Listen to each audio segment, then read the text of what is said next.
ठीक है, तो दोस्तों आपका स्वागत है फिर से एक नई वीडियो में। आज हम बात करने वाले हैं जो क्लास 10th का जो हमारा केमिस्ट्री वाला पोर्शन है। इस केमिस्ट्री वाले पोर्शन से मात्र आपके लिए 11 क्वेश्चन ऐसे बताऊंगा जिससे बाहर आपका केमिस्ट्री का एक भी लॉन्ग आंसर नहीं जाएगा और उसी से ही आपके कुछ भी नहीं तो कुछ भी सारे के सारे MCQ फंसने के पूरे पूरे चांस रहेंगे। तो आप इन क्वेश्चनों को ध्यान से देख लीजिए। आपके पास जो भी नोट्स हो, मॉडल हो, आप उसमें इन क्वेश्चनों को ढूंढ के तैयार कर सकते हैं जिससे आपका अच्छा नंबर आए। तो आपका पहला प्रश्न होता है कि प्रतिस्थापन अभिक्रिया क्या है और वियोजन अभिक्रिया क्या है। आपके पहले चैप्टर में काफी अभिक्रिया हैं, आपको सिर्फ ये दो ही अभिक्रिया याद करनी है कि प्रतिस्थापन अभिक्रिया क्या है और वियोजन अभिक्रिया क्या है। क्योंकि आप खुद देख सकते हो कि ये 2022, 23 और 24 लगातार कुछ आया हुआ प्रश्न है और इस बार भी आया था। क्योंकि दूसरे प्रश्न में क्या कह रहा है कि ऊष्मा क्षेपी अभिक्रिया और ऊष्मा शोषी, सिर्फ आपको यही दो याद करनी है और इनका उदाहरण याद करने हैं। ऊष्मा क्षेपी में क्या याद करना है कि यह अभिक्रिया वो होती है जिसमें अभिक्रिया के दौरान में ऊष्मा निकलती है, और ऊष्मा अवशोषी में क्या होता है जिसमें ऊष्मा का अवशोषण होता है। इसका एग्जाम्पल आप लोग लिख सकते हो बर्फ का पिघलना। और बात की जाए इसके एग्जाम्पल के बारे में तो इसके लिए एक आसान सा आपको एग्जाम्पल लिख देता हूं जिसका रिएक्शन होगा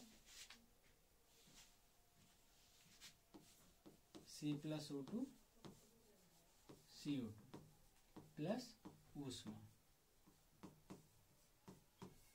आपको यही उदाहरण याद रखना है ऊष्मा क्षेपी अभिक्रिया, क्योंकि ऊष्मा क्षेपी में क्या होगा, ऊष्मा का उत्सर्जन होगा।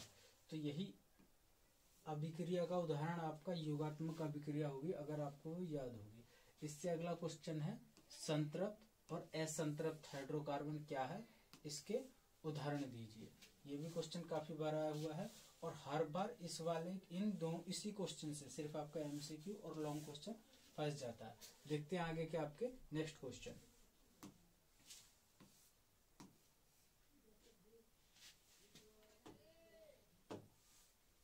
ये आपके बचे हुए जो प्रश्न हैं से देख लेते हैं। क्या है आपका ब्लीचिंग पाउडर का अणुसूत्र।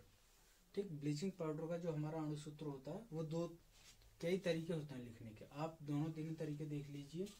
तो हम किस तरीके से लिखेंगे ब्लीचिंग पाउडर का फॉर्मूला CaOCl2।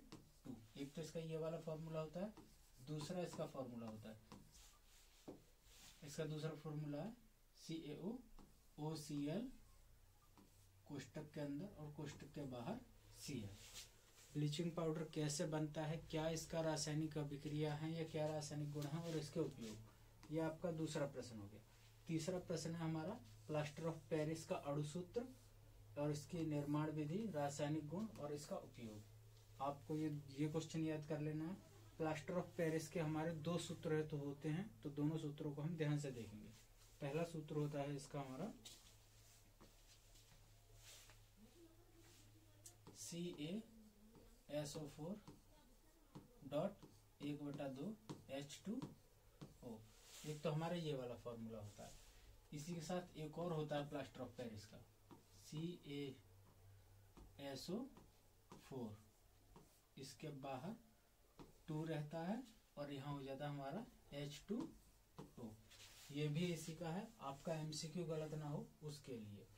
जिप्सम का सूत्र थोड़ा हट जाता है, कभी भी उसे भी पूछ लेता है, तो हम जिप्सम का भी साथ ही लिख लेते हैं CaSO4